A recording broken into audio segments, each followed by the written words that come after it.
বিকালের নাস্তায় বা চায়ের সাথে খাওয়ার জন্য আজকে এমন একটা রেসিপি আপনাদের সাথে শেয়ার করব, যে রেসিপিটা মাত্র 5 মিনিটেই বানিয়ে ফেলতে পারবেন, কিন্তু স্বাদে হবে অনন্য। আমি সত্য বলছি নাকি মিথ্যা সেটা আপনারা ট্রাই করেই বুঝতে পারবেন। এটা বানানোর জন্য কিন্তু খুব একটা প্রসেসিংয়ের প্রয়োজন নেই, খুব একটা খাটনিরও প্রয়োজন নেই। শুধুমাত্র একটুখানি সময়ের মধ্যেই এই রেসিপিটা বানিয়ে ফেলতে পারবেন। এই রেসিপিটা এত বেশি টেস্টি, যারা একবার বানাবেন আমি শিওর তারা আবার বানিয়ে খাবেন। তো আমি প্রথমে এখানে আলু নিচ্ছি। আলু কিন্তু এই রেসিপির একটা গুরুত্বপূর্ণ উপাদান। এই আলুর সাথে অবশ্য গাজরও নেওয়া যেতে পারে, মানে শক্ত যে ধরনের সবজিগুলো সেই সবজিগুলো ব্যবহার করা যেতে পারে।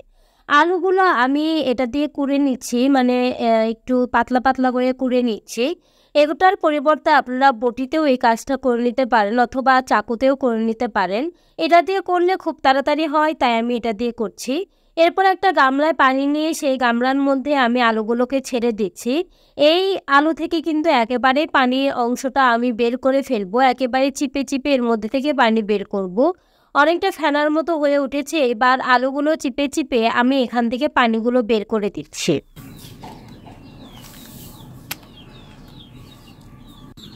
এই আলুগুলোর মধ্যে কিন্তু আর কোনো পরিমাণ পানি নেই। আমি সবগুলো আলু ছেঁকে তুলে নিয়েছি। এটা করতেই যা একটু সময়, তাছাড়া কিন্তু আর কোনো সময়ের প্রয়োজন নেই। এখন এর মধ্যে কয়েকটা উপকরণ দিয়ে আমরা এগুলো তেলে ভাজা শুরু করব। আমি আলুগুলোকে ছাড়িয়ে নিচ্ছি, দেখুন কত সুন্দর কুচি হয়েছে। ঝুড়িগুলো কিন্তু অনেক সুন্দর হয়েছে। এর মধ্যে দিয়ে দিলাম একটু চাউলের গুঁড়া, দিয়ে দিলাম একটু ময়দা। এখানে চাউলের গুঁড়ার পরিবর্তে আপনারা কর্নফ্লাওয়ারও ব্যবহার করতে পারেন। আবার যদি বাসায় কর্নফ্লাওয়ার বা চাউলের গুঁড়া কোনোটাই না থাকে, শুধু ময়দা দিয়েও করতে পারেন। অবশ্যই এখানে বেসনও ব্যবহার করা যায়। এরপরে এর মধ্যে দিয়ে দিলাম মরিচের গুঁড়া, হলুদের গুঁড়া, ধনিয়ার গুঁড়া এবং দিয়ে দিলাম লবণ, একটু কালো জিরা দিয়ে দিয়েছি এবং আদা রসুন এবং জিরা বাটা সবগুলো একসাথে মাখিয়ে নিচ্ছি। এখানে চাইলে কিন্তু ডিমও ব্যবহার করা যেতে পারে। আমি কিন্তু কোনো প্রকার পানি ব্যবহার করিনি। এটা একটু মাখাতে মাখাতে একসময় এরকম ডো তৈরি হয়ে যাবে, তাই এর মধ্যে কোনো পানি ব্যবহার করবেন না। পানি ব্যবহার না করলেই ভালো হয়। এরকম যখন হবে তখন এগুলো অনেকটা টিকিয়ার মতো বা বড়ার মতো আকার দিয়ে নেব। সবগুলো আমি বড়ার মতো আকার দিয়ে নিয়েছি, অনেকগুলো হয়েছে। কিন্তু এটা বানাতে কিন্তু খুব বেশি সময়ের প্রয়োজন নেই। ভিডিওটি কেউ ভালো করে লক্ষ্য করলেই বুঝতে পারবেন।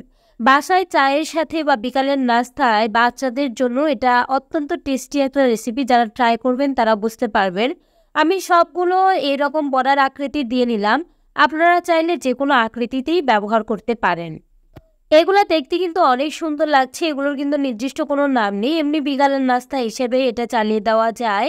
এবার তেলে এগুলো মচমচে করে ভেজে নেব। তেল প্রথমে গরম করে এর মধ্যে দিয়ে দিয়েছি। তেল গরম করে নিয়ে এর মধ্যে বড়াগুলো একটা একটা করে দিয়ে দিব।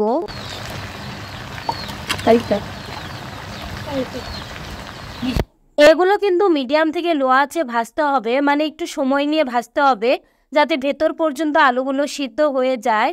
আলুগুলো কিন্তু অনেকটা মচমচে হবে, ওপরের অংশটা মচমচে হবে, তবে ভেতরের অংশটা একটু নরম থাকবে। যেহেতু আলু এবং ময়দা ব্যবহার করা হয়েছে, আপনারা যদি একেবারেই বেশি মচমচে করতে চান তাহলে ময়দা ব্যবহার না করে শুধুমাত্র চালের গুঁড়াও ব্যবহার করতে পারেন। দেখতে কিন্তু অসাধারণ লাগছে, অনেকটা ডালের বড়ার মতো লাগছে, তবে ডালের বড়ার চেয়ে এটার স্বাদ অনেক বেশি।